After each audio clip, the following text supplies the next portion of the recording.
It's 2020, so let's talk about self-improvement.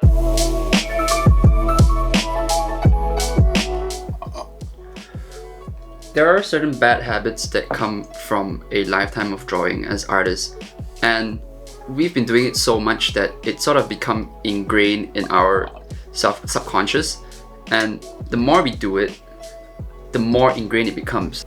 And these habits become really, really hard to shake.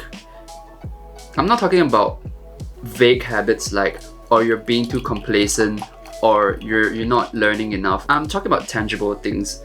You know you shouldn't be picking at your pimples, and if you just stop scratching your face, your acne probably wouldn't be this bad.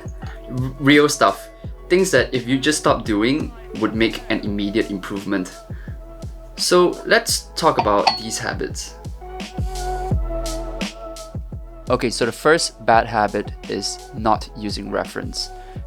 The number one mistake I see is artists who don't use reference. And there's nothing wrong with using references. In fact, it's one of the first things I do when I'm starting a drawing. Knowing how to use references properly is super important too, because I think a lot of artists are using their references wrongly, but that's a whole nother video.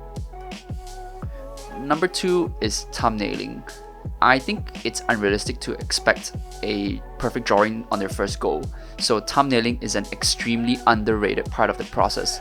You're kind of setting yourself up for failure this way, and you're putting all this unnecessary pressure on yourself to get it right the first time by jumping straight into the full thing. Most of the time, I like to do these tiny little sketches first, just so I get an idea of what it's gonna look like, and then expand from there. Number three is zooming in. And now this is something that I'm very guilty of personally, and that is pushing my face way too close to the page. You see that in a lot of my videos where my head wanders into the frame, and that is because I'm hunched over trying to get closer to the drawing. This is horrible because it's really easy to lose sight of the bigger picture, and you end up messing the perspective, your scale is off, yada yada. What you want to do is sit up straight and always have the entire page in your field of vision.